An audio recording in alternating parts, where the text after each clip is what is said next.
Selamat pagi saudara-saudara.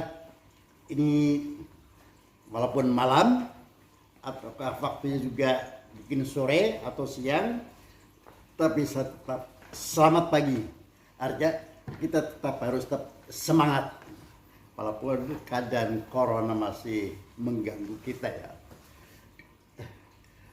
Pada tatap muka yang pertama telah membicarakan gambaran umum mengenai suatu warisan. Sehingga pada tatap muka yang kedua ini sekilas hal yang sangat penting kaitan dengan hukum waris adalah sudah saja mengenai simbol-simbol dalam hukum waris perdata. Yang pertama itu adanya bentuk segi empat yang diarsir ya. Itu artinya adalah simbol pewaris. Pewaris artinya orang yang meninggal dunia dan meninggalkan harta peninggalan. Atau nanti saudara-saudara dapat temukan di dalam kepustakaan, khususnya dalam bukunya Profesor Pitlow, nyebutnya adalah Erf letter, itulah pewaris. Yang kedua, adanya bentuk lingkaran ataupun juga segitiga. Kalau dalam hal ini tidak diarsir, ini berarti anak laki atau anak perempuan atau ahli waris ini dalam keadaan hidup. Sebaliknya, kalau dalam bentuk segitiga ataupun bentuk lingkaran tapi diarsir, ini menunjukkan bahwa si pria atau si wanita tersebut telah meninggal dunia. Sedangkan bentuk yang lain dalam simbol ini ada garis horizontal, ini menunjukkan adanya hubungan perkawinan. Bisa saja si pewaris dalam hubungan perkawinan atau anak ada keturunannya juga dalam perkawinan, baik ya pada si anak yang punya hubungan darah langsung meninggal dunia sehingga yang adalah menantunya tampil atau tidak sebagai ahli waris. Dan simbol selanjutnya itu ada garis horizontal, bukan garis yang vertikal ataupun juga diagonal. Ini menunjukkan adanya simbol keturunan. Tapi keadaan garis yang vertikal maupun diagonal ini putus-putus, ini menunjukkan adanya hubungan dengan anak luar kawin yang telah diakui sah. Anak luar kawin yang telah diakui sah. Sehingga kalau maksudnya di sini, kalau kita perhatikan pada pasal 280 juga 284 BW, anak luar kawin ini tidak punya hubungan hukum dengan orang tuanya atau tidak punya hubungan perdata dengan orang tuanya. Baru ada hubungan perdata setelah dilakukan pengakuan. Apakah ia tampil sebagai ahli waris? Iya. Seperti diatur pada 863, anak luar kawin yang telah diakui sah, ia akan tampil sebagai ahli waris. Simbol selanjutnya berupa panah yang menunjukkan ke atas, panah saja. Ini menunjukkan bahwa si ahli waris tersebut menyatakan menolak untuk menerima warisan atau counterfeit. Tapi kalau panah ini ada stripnya, ini menunjukkan bahwa si ahli waris tersebut adalah orang-orang yang tidak patut atau onbardah. Kenapa tidak patut? Bisa saja bahwa si anak tersebut pernah membunuh atau mencoba membunuh pewaris, menghilangkan, melenyapkan, menghapuskan, memusnahkan surat wasiat, atau bahkan si ahli waris tersebut menghalang-halangi kepada pewaris dalam pembuatan surat wasiat. Dan simbol lainnya dalam masalah warisan itu garis kelok-kelok. Kalau dalam simbol lalu lintas itu menunjukkan jalan licin. TKTP dalam hukum waris ini di sini sebagai simbol ada hubungan testamen atau surat wasiat, di mana si pewaris ini pada waktu masih hidup bisa membuat surat wasiat kepada siapapun, baik kepada ahli waris maupun bukan ahli waris, untuk menerima pewarisan berdasarkan testamen. Itulah sekilas mengenai simbol-simbol dalam waris.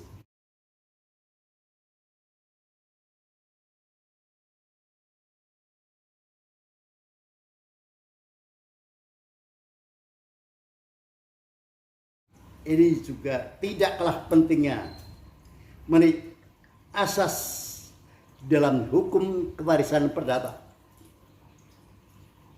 Bahwa dihafal benar ya, setelah hafal benar resapi pahami. Asas atau prinsip dasar meliputi 5 pasal di dalamnya. Ini pasti hal yang pasti ada terjadi. Asas yang pertama seperti disebutkan dalam pasal 830 BW, di mana disebutkan di sana bahwa warisan ini hanya akan terjadi kalau adanya seorang meninggal dunia. Jadi masih sangat erat kaitannya dengan perkuliahan pertama. Kalau kita memperhatikan orang yang itu meninggal dunia geletak, itu gak ada masalah.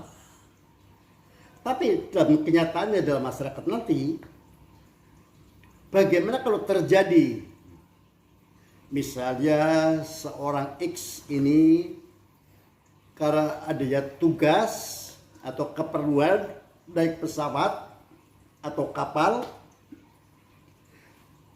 atau pesawatnya ternyata karam di Kepulauan Nusa Lombok atau tempat lain sehingga tidak ada kabarnya. Ini permasalahan. Dikhawatirkan ia selamat atau tidak selamat. Apalagi dalam keadaan sekarang perekonomian makin sulit. Banyak di daerah-daerah itu salah seorang pihak meninggalkan keluarganya. Yang sering terjadi karena ada tawaran bekerja di negara asing dan gaji yang cukup fantastis, biasanya ibu-ibu tertarik. Ibu-ibu ini tertarik bekerja di negara asing dan tidak ada kabarnya apakah masih hidup, apakah sudah meninggal, karena dalam jangka waktu yang relatif lama ini tidak ada kabarnya. Ini menimbulkan permasalahan atau kesulitan dalam masalah warisan. Kalaulah ia masih hidup, ini berarti belum perlu adanya pembagian harta peninggalan. Yang ditinggalkan ini para ahli warisnya nggak masalah. Tapi kalau dalam 5-6 tahun ternyata tidak ada kabarnya, hukum ini harus ada kepastian. Orang yang kabur ini masih hidup atau sudah meninggal. Inilah permasalahannya. Bagaimana penyelesaiannya dalam hukum waris perdata ini? Maka penyelesaiannya adalah apabila kita perhatikan pada pasal 463 BW itu dengan adanya seseorang yang meninggalkan tempat kediaman bersama dalam waktu yang relatif lama, tidak pernah ada kabarnya, juga tidak memberitahukan kemana tujuannya. Kalau dalam keadaan demikian yang sudah berjalan demikian lama, maka dari pihak ahli waris dapat mengajukan permohonan kepada pengadilan negeri bahwa orang yang kabur ini dianggap telah meninggal dunia. Selanjutnya diatur juga pada pasal 471 juga 467. Ini erat sekali hubungannya. Kita pada 467 terlebih dulu. Dengan adanya permohonan ini, maka dari pihak pengadilan tidak serta-merta mengabulkan permohonan si ahli waris dugaan ini bahwa yang kabur ini dianggap telah meninggal dunia. Prosedurnya masih pada 467 akan melakukan pemanggilan sampai 3 kali pemanggilan. Pemanggilan pertama dan kedua jaraknya 3 bulan. Pemanggilan kedua dan ketiga yang tiga jaraknya 3 bulan. 3 bulan setelah pemanggilan terakhir atau ketiga tidak juga ada kabarnya orang yang kabur ini, maka dikeluarkanlah penetapan pengadilan bahwa orang yang kabur tersebut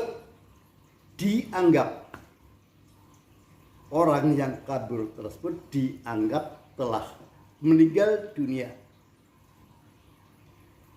Dengan adanya penetapan pengadilan ini, maka para ahli waris ini statusnya adalah sebagai ahli waris dugaan. Kenapa disebut sebagai ahli waris dugaan? Dikarenakan orang yang kabur ini dianggap telah meninggal dunia. Dengan surat penetapan dari pengadilan ini, maka pihak yang ditinggalkan ini, si suami atau si istri, dapat melangsungkan perkawinan. Juga terhadap harta peninggalannya akan dibagi-bagi kepada para ahli warisnya. Misalnya ahli warisnya ada 2 orang anak dan 1 orang bapak, karena si ibu ini yang menjadi TKI di negara lain, maka harta peninggalan ini dibagi masing-masing sepertiga. Si bapak sepertiga, masing-masing kepada anaknya, juga 2 orang juga sepertiga.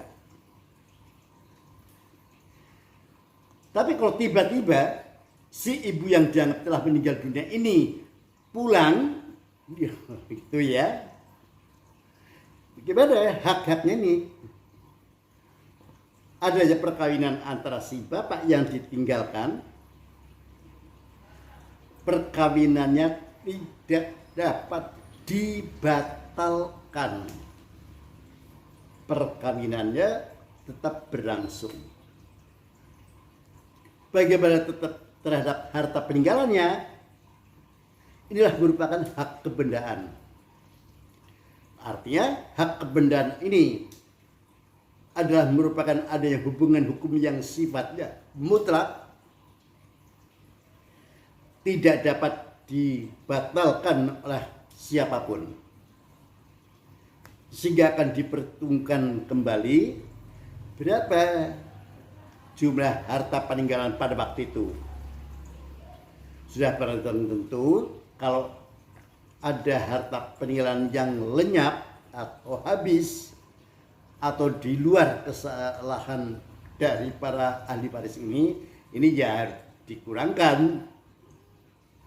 Maka dari harta peninggalan pada waktu itu adalah harus dikembalikan keadaan asal yang disebut dengan inbranch.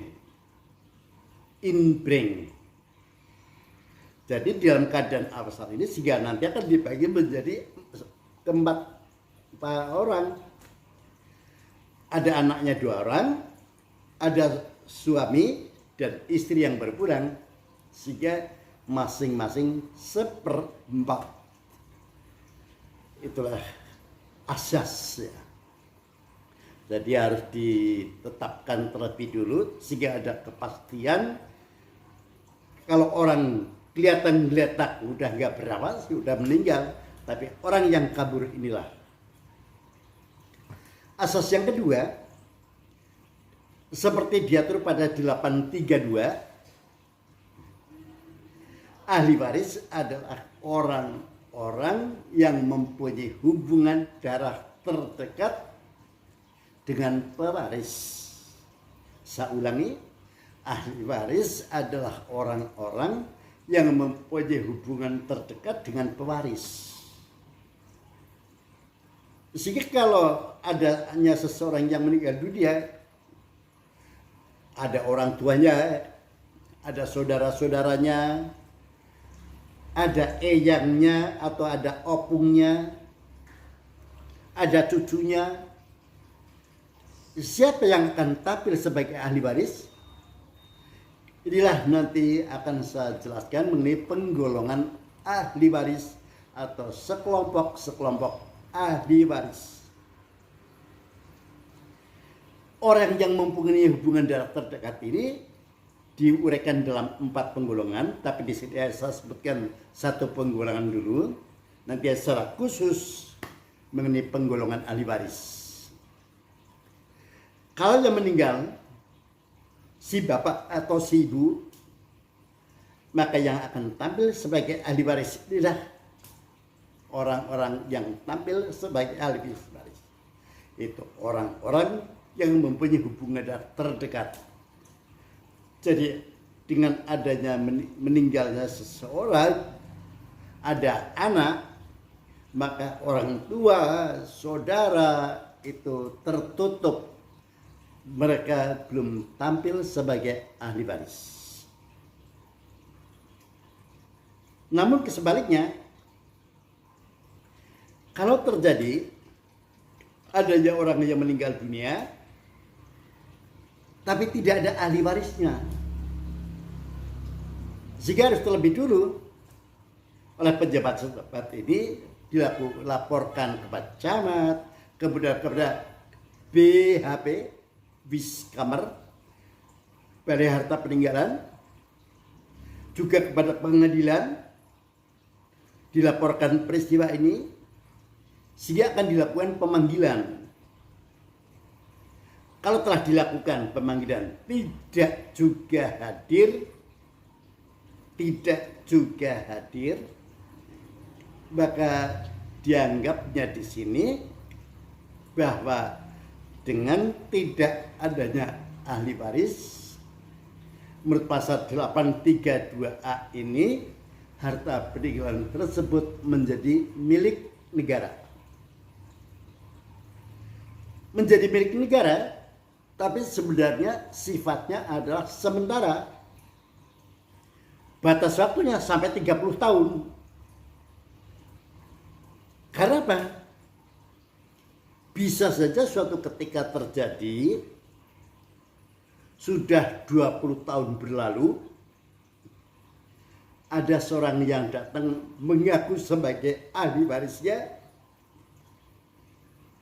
dapat menyebutkan bagaimana silsilahnya, kedudukannya, dan alasan-alasan dia kenapa kok tidak hadir pada waktu dilakukan pemanggilan. Dan menurut pasal 835,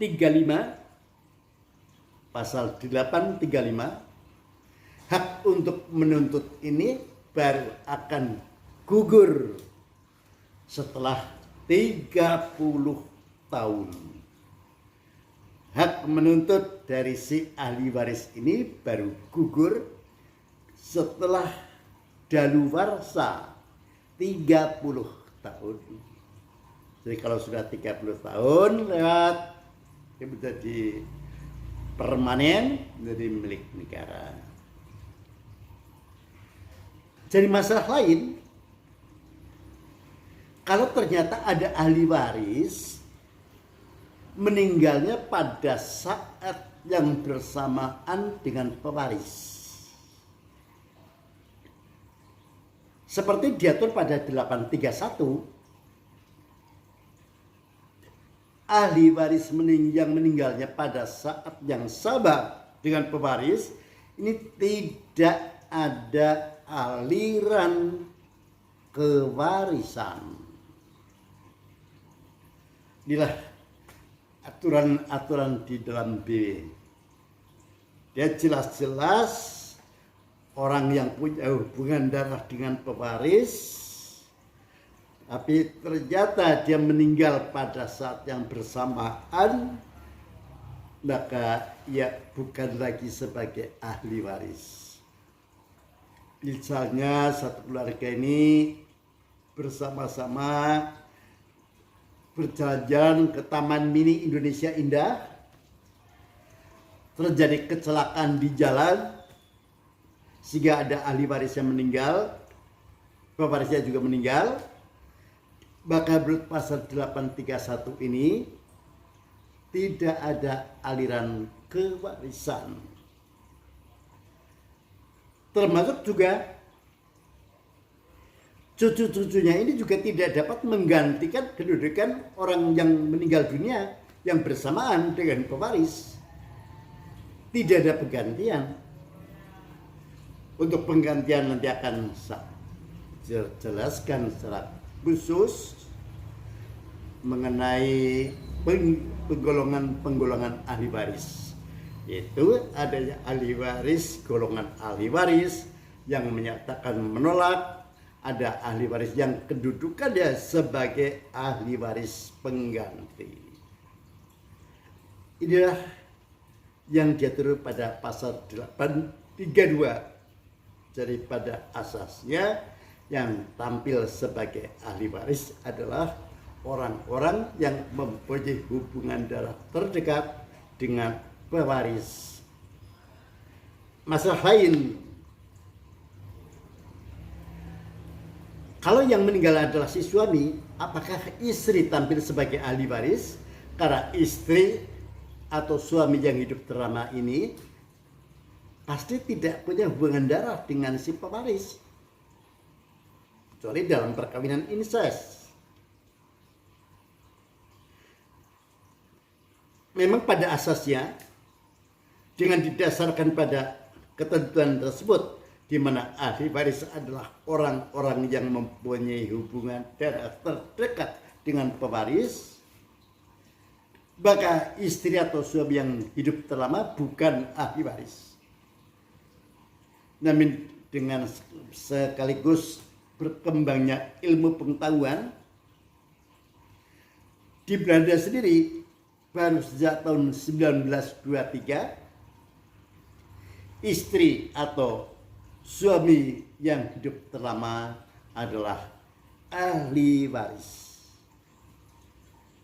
Juga di Indonesia mulai sejak 1935, istri atau suami yang hidup terlama adalah ahli waris. Jadi beberapa varian di dalam pasal 832 itu pada 832 ayat 2, juga pada 831 juga kaitannya dengan hubungan antara suami dan istri. Sekarang asas yang ketiga, sebagaimana diatur dalam pasal 833 yang dalam bahasa Prancisnya adalah le mort saissit la vie. Le mort saissit la vie. Artinya, dengan meninggalnya seseorang, maka seketika itu beralihlah segala hak dan kewajiban pewaris kepada ahli warisnya.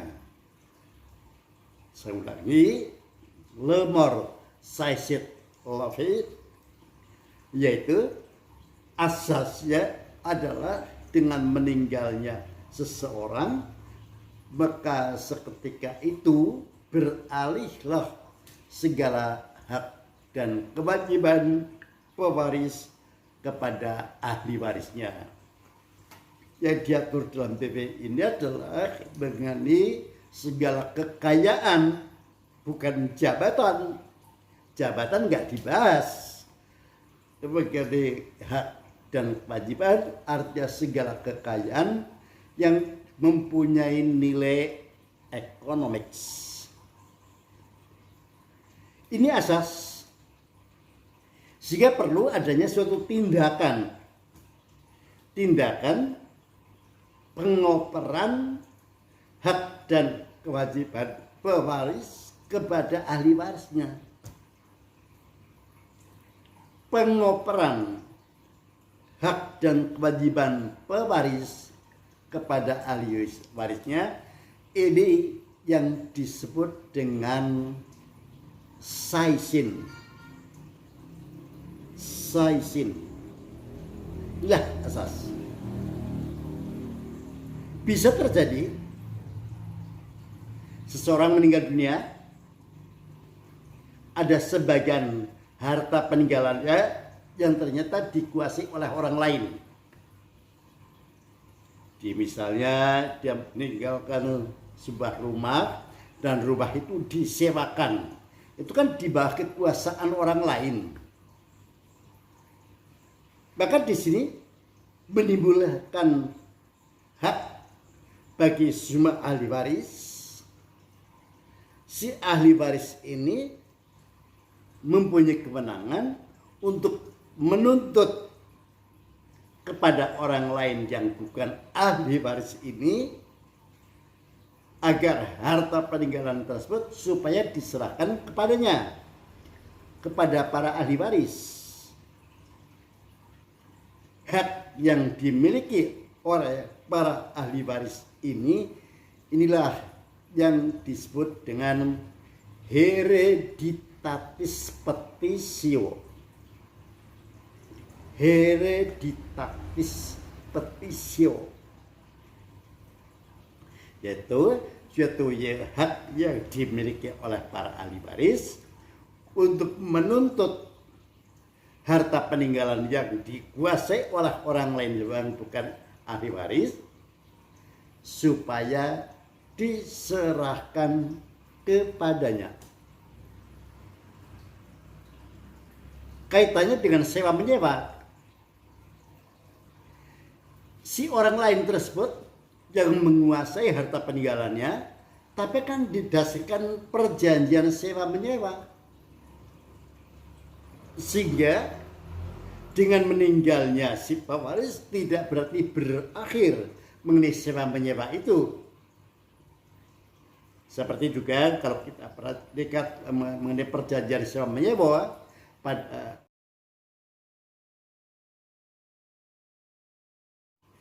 di sini si ahli waris tidak dapat menuntutnya. Dengan kata lain, orang yang menyewa ini juga mempunyai hak untuk mempertahankannya karena ada perjanjian sewa menyewa di mana jangka waktu sewanya tersebut belum habis. Suatu hak yang dimiliki oleh si pihak penyewa ini disebut holder. Sekali lagi saya sebut holder, bukan herder. Kalau herder itu yang batu gak security, ya itulah haknya. Seperti diatur pada 833. Asas yang lain, sebagaimana diatur pada pasal 836, pasal 836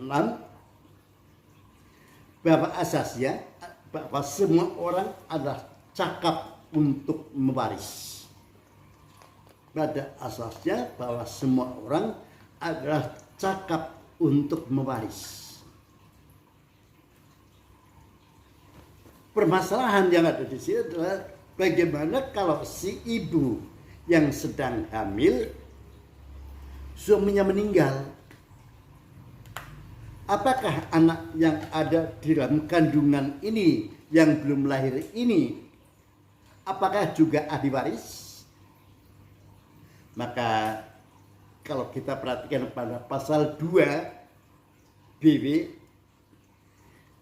anak yang masih berada di dalam kandungan ibunya dianggap telah ada apabila kepentingan menghendakinya. Dengan demikian, anak yang masih ada di kandungan ini dianggap telah ada, sehingga dia tidak kehilangan haknya sebagai ahli warisnya. Tapi karena masih anak-anak, bagaimana dia untuk mengelola harta warisan itu? Nah, anak-anak ini kan hidup di bawah perwalian. Oleh karena itu, yang bertanggung jawab atas harta peninggalan milik si ahli waris yang masih anak-anak ini, ya walinya. Berbeda dengan adanya sekelompok orang yang dianggapnya tidak patut. Bisa saja ia adalah ahli waris, tapi dinyatakan ia tidak patut mewaris. Seperti diatur pada 838, diatur pada pasal 838, jika ada penetapan pengadilan bahwa yang bersangkutan dia ada tidak patut untuk mewaris. Jika dia tidak ada aliran kewarisan atau tidak akan tampil sebagai ahli waris. Berbeda dengan anak-anaknya nanti, kalau tidak ada ahli waris ahli lainnya, maka dia akan mewaris pancang demi pancang. Pada pasal 838, si ahli waris ini tidak patut untuk menerima warisan, bisa dengan karena ia pernah membunuh atau mencoba membunuh si pewaris, menghilangkan, melenyapkan, memusnahkan, merusak surat wasiat, atau menghalang-halangi si pewaris untuk membuat surat wasiat. Maka orang yang demikian ini adalah orang-orang yang tidak patut untuk mewaris. Ini asas yang keempat. Terakhir, asas yang kelima, sebagaimana diatur dalam pasal 1066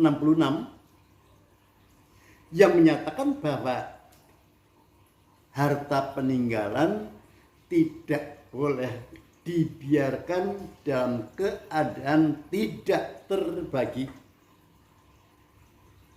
Sekali lagi, sebutkan dalam pasal 1066 bahwa harta peninggalan tidak boleh dibiarkan dalam keadaan tidak terbagi. Jadi maksudnya adalah lebih baik dengan meninggalnya seseorang, maka segera dilakukan pembagian kepada para ahli warisnya, berapa berupa pasifannya, berapa aktifannya. Tetapi kalau semua ahli waris sebuah ahli waris sepakat untuk tidak segera dibagi, bisa saja boleh tidak segera dibagi harta peninggalan itu apabila terdapat kesepakatan dari semua ahli waris untuk tidak segera dibagi. Tapi kalau kita perhatikan juga pada pasal 1066 ayat 3, paling lama ini adalah 5 tahun. Boleh tidak segera dibagi, paling lama 5 tahun.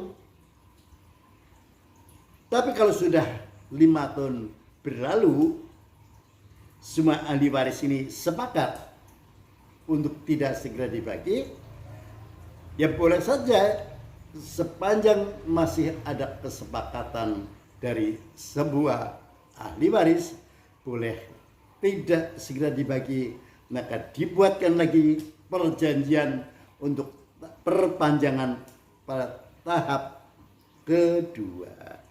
Inilah yang saya sampaikan mengenai asas dalam hukum waris.